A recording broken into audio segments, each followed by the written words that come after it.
Hey guys, this is Nick with Phone Arena and today we're reviewing the Meizu MX. This here is the quad-core version of the smartphone. It has a Exynos 4412 processor. It comes with 32 gigabytes of storage, a 1700 mAh battery.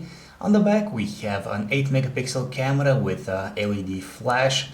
The display measures 4 inches in diagonal and has a high resolution.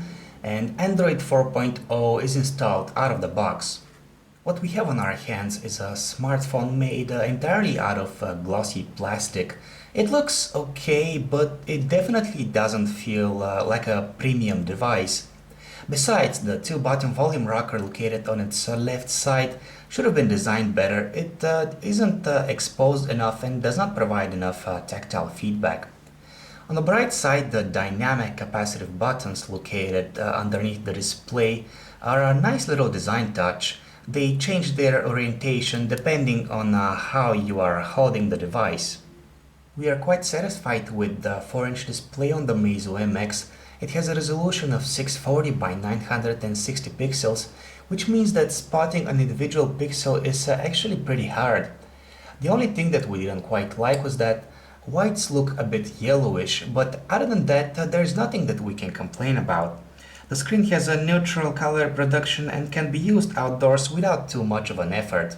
The Meizu MX comes with Android 4.0 ice cream sandwich and a heavily customized interface. However, that isn't necessarily a bad thing. Think of it as a design feature that makes the smartphone stand out.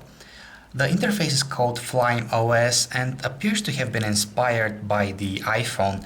It has no app tray. Instead, you get the application shortcuts on your home screen, and removing the shortcut actually uninstalls the application.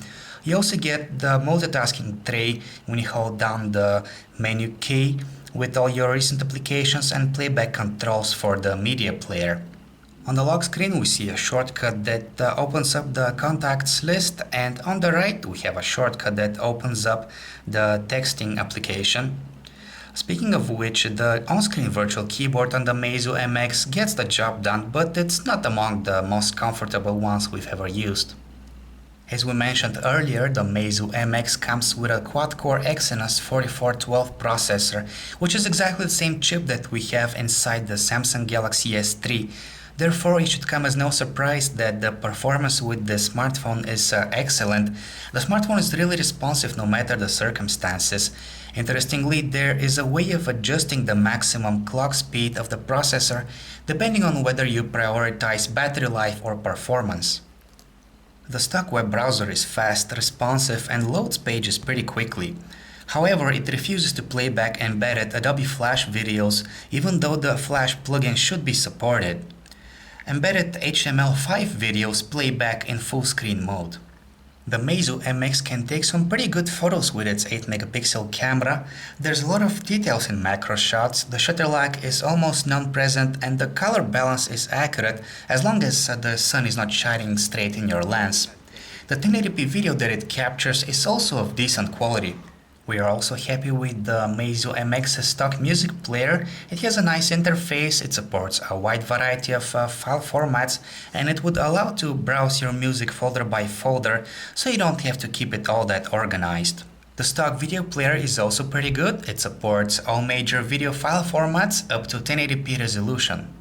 In-call audio quality is great with the Meizu MX. Voices sound nice and clear on both sides of the line, and the secondary microphone does a great job at eliminating most background noise that the other party would hear.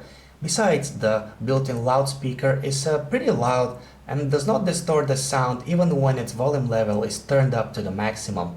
The Meizu MX has a 1700 mAh battery, which is non-removable. The manufacturer does not provide exact figures as to how much the battery lasts on a single charge, but during our testing it managed to last through a day of moderate usage. In conclusion, we can say that the Meizu MX is a pretty good Android smartphone. It comes with a well-made custom interface, it has a future-proof processor, and the 4-inch display that it has is pretty decent too. Just keep in mind that it's made out of plastic, so if premium build quality is of importance, you might want to consider some of the alternatives. Speaking of which, you might want to check out the Sony Xperia S, which comes with a bigger display with high resolution and a better camera. Another smartphone that you might want to consider is the HTC One X, which is slimmer and is made out of premium materials. Thank you for watching our video review of the Meizu MX. If you want to check out any of our other smartphone reviews, just visit our website phonearena.com.